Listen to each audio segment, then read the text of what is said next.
Welcome to Coffee with the Coaches. My name is Taryn Watts. I am the founder of the Mind Rebel Academy, and I'm here with my colleagues Kelly Campbell and Lorelei Rollings, who are co-creators of the Aligned Leader Training at the MRA. So, ladies, we have a question from our community that I wanted to get your thoughts and perspectives on as leaders. And so the question is really around how, as a leader, can you help others through transitions while you're also navigating transitions for yourself? So whether that's like a seasonal transition, like, summer moving into fall, kids going back to school, maybe you're going back to school yourself, maybe you're transitioning from working from home to now going into the office several days a week. So again, the heart of the question is, as a leader, how do you lead yourself and others through transition? Lorelei, I'd love to get your thoughts on this.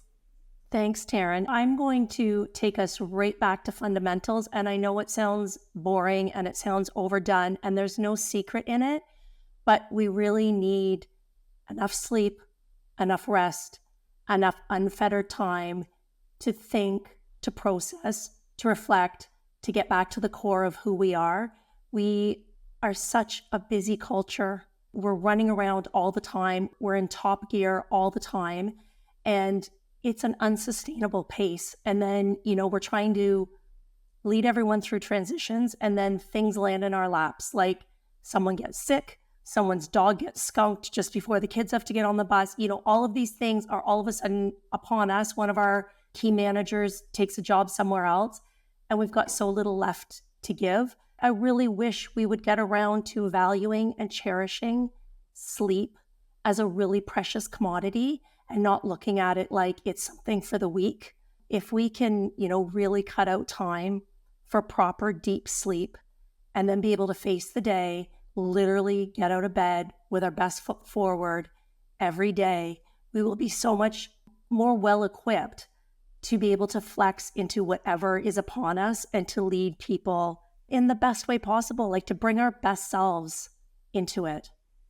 I love that, Lorelei. I think all too often we're so ready to jump into things and not think about what we need as an individual. And rest is such a crucial part of that. And I love the idea of transitions. Change is such a big part of our day-to-day life. There's a whole science behind change management. And, we're certainly not the experts around change management. You can do full certifications in that. But I think one of the things that always strikes me as the most important thing you can do when you're leading a transition, besides knowing what you as an individual needs, but when you're leading a team, it comes down to communication, right? For me, being open and transparent with your team about what you know, what you don't know, and being able to lead them through that and communicate openly and honestly and frequently, I think is so important. I think the people factor in change is often the piece that we do the worst on.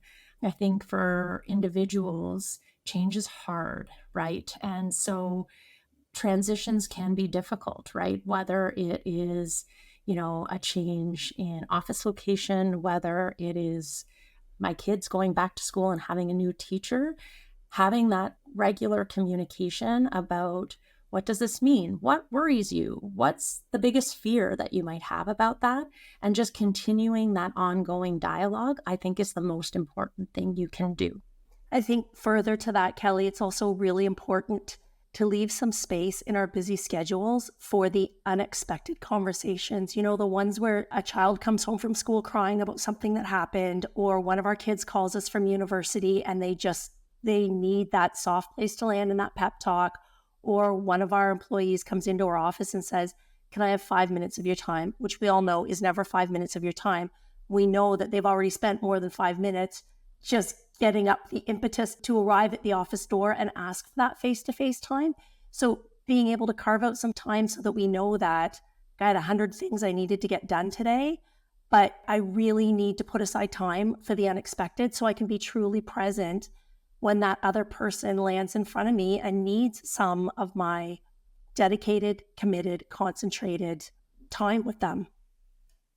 I love that, Lorelei. And I think often, knowing who our allies are in those types of situations is really important, where you can go to either delegate work, to pull in your husband or partner, or, whatever that might look like in your personal life, friends, family, whatever it may be, to sort of spread out responsibilities so that you can make that time, so that you can make sure that you can be present for individuals and ensure that you're making space for those really important conversations.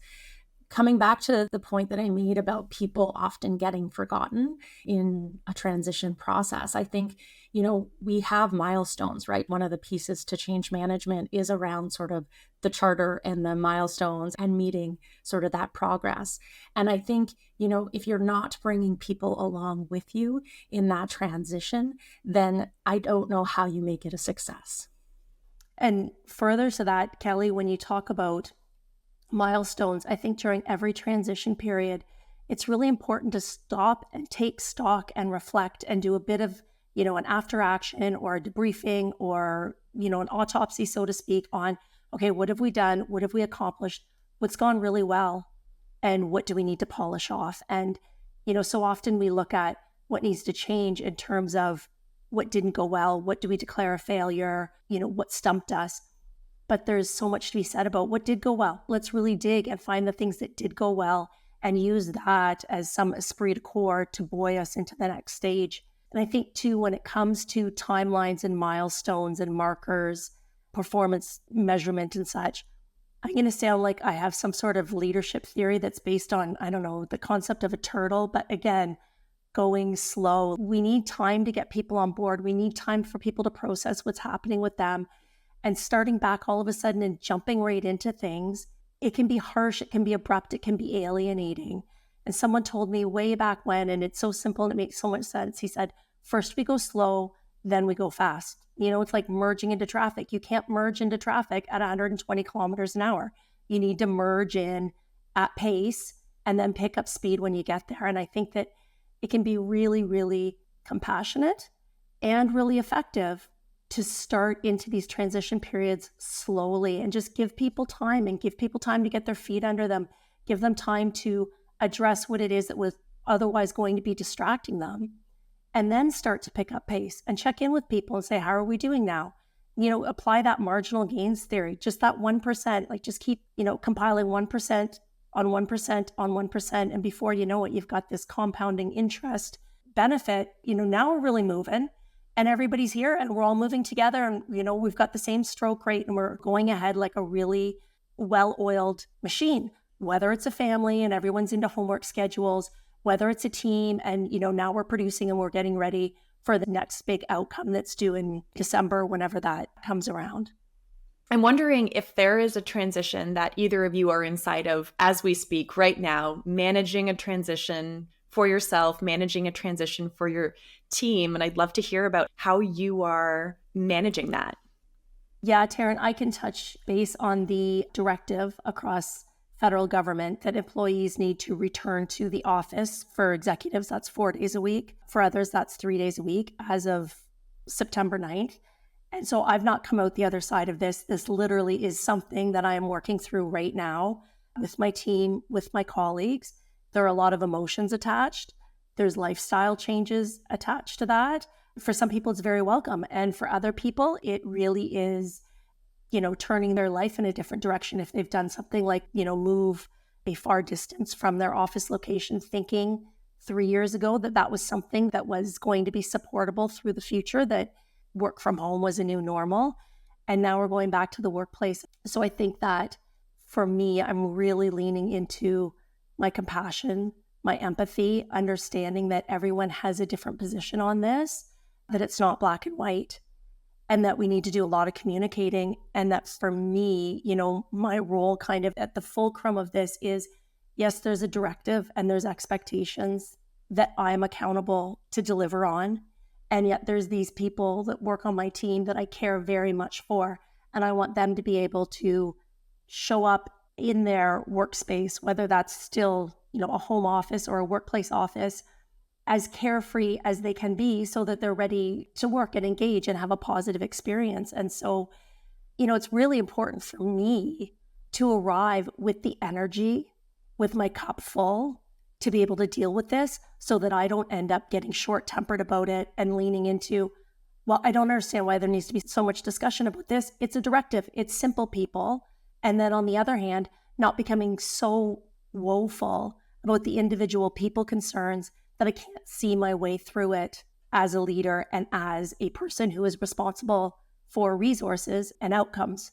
And so, again, like continuing to come back to what are my values and how do I want to show up in this space and how do I want to lead through this change? Do I want to lead in a way that is calm? Do I want to lead in a way that is directive? Do I want to lead in a way that is strategic? And how's that going to look for me? And how do I engage with people in a way that reflects my values so that they know very much that I am going to continue to show up reliably in this because it's delicate for people.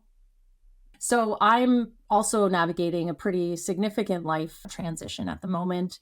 I left my career in government in March. I was an executive in the public service, and I decided to pursue coaching full time. And so I'm doing a lot of self-leadership right now in terms of life transitions. And it's been a remarkable journey, I think, after 2 burnouts in the public service and a desire to want to be more present for my family, but also pursue something I really, really love. I decided in March to leave and do something completely different. And so I think, self-leadership is something that requires a tremendous amount of self-awareness. And those are skills that I learned through coaching, skills that I learned during my time with the Mind Rebel Academy. And so when Lorelei and I worked with Taryn to develop this program, really those skills are very much ingrained in the Aligned Leader program because they're so powerful and paramount to leadership. I think all too often in leadership, we don't get the time to sit down and be with ourselves and think about our values and who we are as leaders. So for me, the skills I learned with the MRA around self-awareness, around who I am in alignment with my values were critical to being able to transition right now, to do this work, to lead myself into my own business, into my next chapter. And it's been really amazing to watch this journey. I don't think I ever would have been able to do what I'm doing now 5 or 6 years ago. And so I think, it's a real testament to what we learned, Lorelei and I, in our time with the MRA, but what we think are critical for leaders today in terms of self-awareness, in terms of communication, and in terms of true leadership skills. I could not agree more that this self-awareness piece is so key, whether you are leading yourself or whether you are leading others. Lorelei, I believe it was you shared the stat with us, and the source was Dr. Tasha Eurich. And research indicates that while most of us think we're self-aware, only 10 to 15% of us actually are. I think that's fascinating and wildly true. I see that being played out in so many different settings. I was in the corporate world for a decade, and I saw that stat being played out in leaders all around me, leaders who really felt like really, truly believed that they were wildly self-aware, when my experience of them was the complete opposite. I experience that now in the entrepreneurial business world. I see leaders in the industry, same type of energy. They really believe they have this strong self-awareness, but the experience of them is the opposite. I'm curious for you two, if you've had personal experiences of thinking, and I think we all have, I know I have, I think we all had experiences where at some point in our lives we felt like, I'm incredibly self-aware, I know who I am, I know how I'm leading, only to realize, oh my goodness, like, wait, perhaps this is a false self I've put on. This is a front I've put on. This isn't actually truly me. This isn't actually truly authentic. And that disconnect is what people can sense and feel. Not everyone, but some people can sense and feel that disconnect. I'm curious if either of you have had personal humble experiences like that. Humble, yeah, definitely. I think so. My journey and coming into the MRA was through you, Taryn, obviously. You were my coach. And, so I had different sort of interactions with the Mind Rebel method, but it wasn't really until I started my coaching program. And so we have the benefit in the coaching program through the Mind Rebel Academy to do a 3-month sort of intensive practitioner module, which is really like a deep introspective journey. And I often call that like my grand unraveling. I definitely thought that I was very self-aware. I've done lots of therapy. I've done the work, as I like to say. But, practitioner was a real eye-opener for me. I had a lovely pod of women that I did my practitioner with, Lorelei being one of them. And I remember it being this really interactive, soulful journey. And I remember like not really being able to interact as much because I was just like dumbfounded every class because I just kept like unraveling another part of me that I didn't know was there. And I think for me, it was really a huge awakening. I think it really changed me in so many ways because what I thought I understood about myself, the self-awareness I thought I had, was not to the depths that I had once imagined. And so, that stat rings completely true to me. I think it really forced me to dig a lot deeper, to go inwards in ways that I never had before, to really understand the trauma that was lying within me, the grief that was unresolved that I never dealt with, to pursue other therapeutic models to deal with a lot of the stuff that I had been harboring. And so, I think a lot of people might be doing stuff along the surface, right? But the journey towards true self-awareness is hard work. And it is a real commitment to yourself. And so I completely resonate with that comment. Yeah, and I think it is ongoing work. I think that a person could slip into more self-awareness and put themselves on the positive side of that stat, but then without an ongoing practice of looking at themselves and the actions they take and the biases that are coming up and the way they're dealing with things, then you could slip back into the less positive end of that stat and, stop being so self-aware. It needs ongoing attention being paid to it. But that's what really was so wonderful about the Mind Rebel Academy is the foundation that it gave us in being able to constantly do that and being able to name it, feel it, shift it, and being able to understand, oh, the reason that I'm feeling like this about this is because my guards come into play, and it's probably come into play because of these reasons. And now here's what I do to get back to my authentic self and to truly be walking the path I want to walk and showing up the way I want to show up. And I was a lot of decades into my life adopting what worked for other people. Every time I moved to a new team or I got a promotion, in order to perform in that environment, I would look around and figure out, who's winning in this particular environment. Okay, I'm going to do more of what they're doing because that seems to be the recipe for success here. But it was never my recipe. It was what I adopted every time I was in a certain space with certain people. And that's so natural because we want to survive in the spaces that we're in. But I don't think we ever thrive when we're doing that. And that's when we start getting all this cognitive dissonance. And, we wake up at 2 a.m. and we start cringing about something that we did or said because it just not aligned with our values. But I didn't even know what my values were. I knew what values of religious societies, sports groups, organizations I belonged to were because those were posted on the walls and things, but I didn't know what my own personal core values were. And that would seem like such an easy undertaking.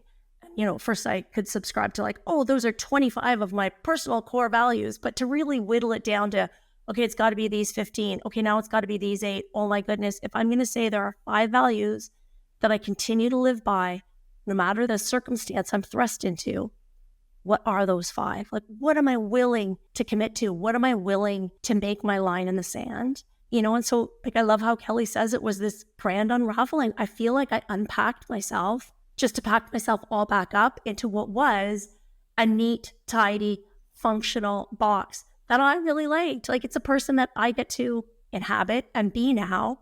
And I really like who I've become. But every time something new happens, it's like new data coming in for me to say, okay, self, how are you going to deal with this? How are you dealing with this?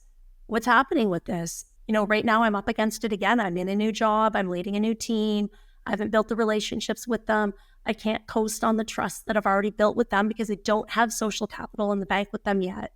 And so, it's a lot of, okay, how am I showing up amongst this new group, and a lot of thinking my way through it. And so in order to do that, I need to create the unfettered time to really think about it. For instance, last night I was heading out after work to walk the dogs, and I started looking for okay, where are my AirPods? I want to listen to music. This seems like a good Taylor Swift night. And then I thought, no, you know what? With all due respect, Tay, I'm not going to do music tonight. I'm just going to walk and listen and think. I'm going to give my thoughts time to evolve and bubble and meander and see what comes up. And so, it was an hour of thinking through things that had happened and thinking about myself and thinking about why something that someone's doing is kind of pinching at me, and how I can better deal with something, and what I overlooked and what I should have been more present for. And it's always this ongoing work, but I'm really happy that I'm in it now because I've got tools to help me move through it. Yeah, and one of the things that I think, Lorelei, you made me think about is we live in a rapidly evolving world, right? And so these things aren't static. So things like checking your biases, as you mentioned, is a piece of work that we have to be doing. You mentioned new data coming in. Our situations are constantly evolving. So you have to constantly be checking yourself to make sure you're not creating new biases for yourself.